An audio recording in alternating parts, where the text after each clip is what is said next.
হিজরি সনের শাবান মাসের ১৪ তারিখ দিবাগত রাতে শবে বরাত পালিত হয়। হাদিসের ভাষায় এই রাতকে লাইলাতুন নিসফি মিন শাবান বলে।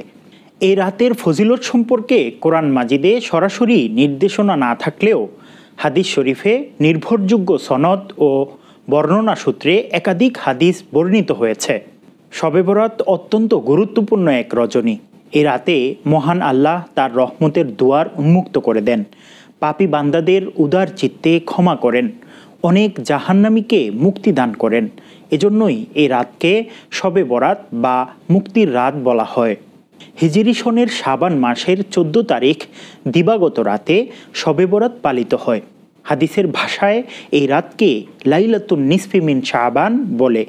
এই রাতের ফজিলত সম্পর্কে কোরআন মাজিদে সরাসরি নির্দেশনা না থাকলেও হাদিস শরীফে নির্ভরযোগ্য সনদ ও বর্ণনা সূত্রে একাধিক হাদিস বর্ণিত হয়েছে।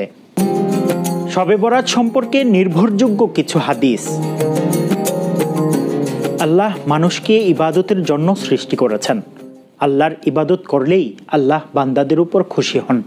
তাই ইবাদত চাই যে কোনো দিনই হোক না কেন, যে কোনো সময়ই হোক না কেন, আল্লাহ বান্দার উপর সন্তুষ্ট হন।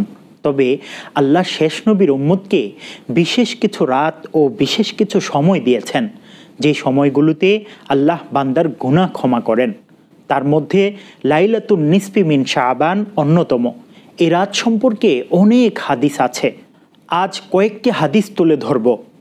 عن معاذ بن جبل رضي الله تعالى عنه عن النبي صلى الله عليه وسلم قال يطلع الله إلى خلقه في ليلة النصف من شعبان فيغفر لجميع خلقه إلا لمشرك أو مشاحن।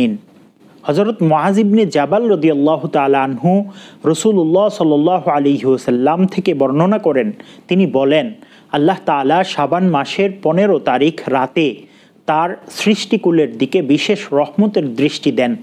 মুশরিক ও হিংসুক ছাড়া সবাইকে ক্ষমা করে দেন। এই হাদিসটির সনদ জয়ীফ হলেও একাধিক সাহাবী সূত্রে এর আরও অনেক সনদ থাকায় হাদিসটি সহিহ এর মানে উত্তীর্ণ হয়েছে, যা আহকাম বা ফাজায়েল সব ক্ষেত্রেই প্রমাণযোগ্য। শায়েখ আলবানী রহমতুল্লাহি আলাই এই হাদিসটির ব্যাপারে বলেন, হাদিসটি সহিহ। একদল সাহাবী থেকে বিভিন্ন সূত্রে হাদিসটি বর্ণিত হয়েছে, যার একটি অপরটিকে শক্তিশালী করে। সেই সব সাহাবীগণ হলেন মুআয বিন জাবাল রাদিয়াল্লাহু তাআলা আনহু, আবু সালাবা রাদিয়াল্লাহু তাআলা আনহু, আব্দুল্লাহ বিন ওমর রাদিয়াল্লাহু তাআলা আনহু, আবু মুসা আশআরী রাদিয়াল্লাহু তাআলা আনহু, আবু হুরায়রা রাদিয়াল্লাহু তাআলা আনহু, আবু বকর সিদ্দিক রাদিয়াল্লাহু তাআলা আনহু, আউফ বিন মালিক রাদিয়াল্লাহু তাআলা আনহু, আয়েশা সিদ্দিকা রাদিয়াল্লাহু তাআলা আনহা। শায়েখ আলবানী রহমতুল্লাহি আলাই এই হাদিস সম্পর্কে আরও বলেন, এত সব সনদের সমষ্টিতে হাদিসটি নিঃসন্দেহে সহিহ বলে বিবেচিত। মারাত্মক দুর্বলতা না থাকলে তো এর চেয়ে কম সনদেও হাদিস সহিহ সাব্যস্ত হয়ে যায়, যেমনটি এই হাদিসের ক্ষেত্রে ঘটেছে। হযরত আবু বকর সিদ্দিক রাদিয়াল্লাহু তাআলা আনহু থেকে বর্ণিত, হুজুর সাল্লাল্লাহু আলাইহি ওয়াসাল্লাম ইরশাদ করেন, শাবানের মধ্যরাতে আল্লাহ তাআলা প্রথম আকাশে অবতরণ করেন আর প্রতিটি মুমিন বান্দাকে ক্ষমা করে দেন, তবে হিংসুক ও মুশরিককে ক্ষমা করেন না। হযরত মুআয বিন জাবাল রাদিয়াল্লাহু তাআলা আনহু রাসূলুল্লাহ সাল্লাল্লাহু আলাইহি ওয়াসাল্লাম থেকে বর্ণনা করেন, তিনি বলেন, আল্লাহ তাআলা লাইলাতুল বারাত তথা অর্ধ শাবানের রাতে আপন সব মাখলুকের দিকে বিশেষ দয়ার দৃষ্টিতে দেখেন আর মুশরিক ও হিংসুক ব্যতীত সবাইকে ক্ষমা করে দেন। আল্লামা হাইসামি বলেন, হাদিসটি তাবরানী তার কাবির ও আওসাতের মধ্যে বর্ণনা করেছেন।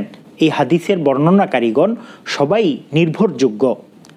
হযরত আয়েশা রাদিয়াল্লাহু তাআলা আনহা থেকে বর্ণিত, তিনি বলেন, এক রাতে আমি রাসূলুল্লাহ সাল্লাল্লাহু আলাইহি ওয়াসাল্লামকে বিছানায় পেলাম না। আমি তার সন্ধানে বের হলাম। এসে দেখলাম তিনি বাকি কবরস্থানে আছেন। তিনি বললেন, তুমি কি ভয় করছো? আল্লাহ ও তার রসুল তোমার প্রতি কোনো অবিচার করবেন? আমি বললাম, হে আল্লাহর রসুল, আমি অনুমান করলাম আপনি আপনার অন্য কোনো বিবির নিকটে গিয়েছেন। তিনি বললেন, আল্লাহ তাআলা মধ্য শাবানে দুনিয়ার কাছের আকাশে অবতীর্ণ হন। তারপর কাল্ব গোত্রের বকরির পালের লোমের চেয়েও বেশি সংখ্যক লোককে তিনি মাফ করে দেন। উল্লিখিত হাদিসগুলো ছাড়াও অনেকগুলো হাদিস আছে যার মাধ্যমে শবে বরাতের প্রামাণ্যতা পাওয়া যায়। শবে বরাতে যেভাবে ইবাদত করা উচিত। শবে বরাত বরকতময় ও ফজিলতপূর্ণ রাত। এই রাতে আল্লাহ পাপী বান্দাদের মুক্তি দেন। মহানবী সাল্লাল্লাহু আলাইহি ওয়াসাল্লাম বলেন, যখন শাবান মাসের মধ্যবর্তী রাত আসবে তখন তোমরা এই রাতে দাঁড়িয়ে নামাজ আদায় করবে এবং দিনে রোজা পালন করবে, কেননা এই দিন সূর্যাস্তের পরই আল্লাহ দুনিয়ার আকাশে অবতরণ করেন এবং বলেন, কে আছো ক্ষমা প্রার্থনাকারী, আমি তাকে ক্ষমা করে দেব। কে আছো রিজিক প্রার্থী, আমি তাকে রিজিক দেব। কে আছো বিপদগ্রস্ত, আমি তাকে বিপদ মুক্ত করব। ফজর হওয়া পর্যন্ত আল্লাহ তাআলা এই কথা বলতে থাকেন। শবে বরাতের বিশেষ কিছু আমল আছে যা করলে বান্দা আল্লাহর নৈকট্য লাভে ধন্য হয়।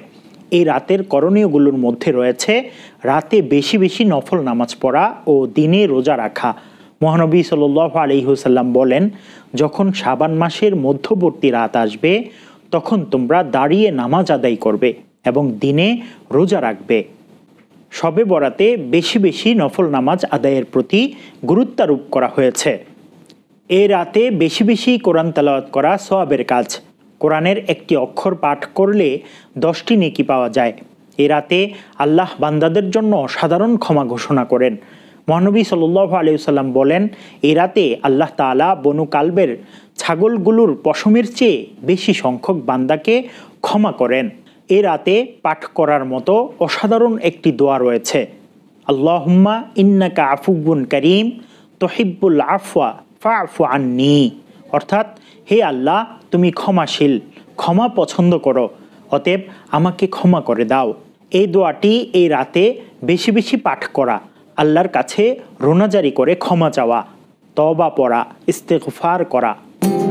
শবে বরাতে যে কাজগুলো করা উচিত না। শবে বরাত পূর্ণময় রজনী। এ রাতে কোনো নোংরা ও গর্হিত কাজ করা অনুচিত। সমাজ ও রাষ্ট্রের জন্য যা ক্ষতিকর, ভীতি সৃষ্টি করে তা পরিহার করা আবশ্যক।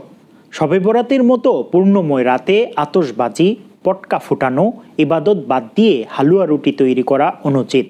এই রাতে যেমন ইবাদতের সওয়াব রয়েছে, ঠিক তেমনি গর্হিত কাজেরও শাস্তি রয়েছে। এই রাতে বাড়িঘর, মসজিদ ও ধর্মীয় স্থাপনা, আলোকসজ্জা থেকে বিরত থাকা উচিত। আল্লাহ তাআলা বলেন, তোমরা অপচয় করো না, নিশ্চয় অপচয়কারী শয়তানের ভাই। সবচেয়ে বেশি লক্ষ্য রাখতে হবে গোটা রাত নফল ইবাদতে কাটিয়ে ফজর নামাজের মতো ফরজ ইবাদত যেন ছুটে না যায় কোনোভাবেই। এই রাতে বিশেষ কিছু লোক ক্ষমা থেকে বঞ্চিত হয়। মহানবী সাল্লাল্লাহু আলাইহি ওয়াসাল্লাম বলেন, শাবান মাসের মধ্যবর্তী রাতে আল্লাহ তার সব বান্দাকে ক্ষমা করেন, তবে মুশরিক, হিংসুক, জাদুকর, বেবিচারী, মা বাবার অবাধ্য সন্তান ও অন্যায়ভাবে হত্যাকারীকে ক্ষমা করেন না। মহিমান্বিত এ রাতে ইবাদত বন্দিগির মাধ্যমে কাটানোর তৌফিক দান করুন। আমাদেরকে তাদের মধ্যে অন্তর্ভুক্ত না করুন যাদেরকে মহান আল্লাহ এই রাতে ক্ষমা করবেন না। জীবনের প্রতিটি মুহূর্তে আল্লাহর হুকুম মতো জীবন পরিচালনা করার তৌফিক দান করুন। আমিন।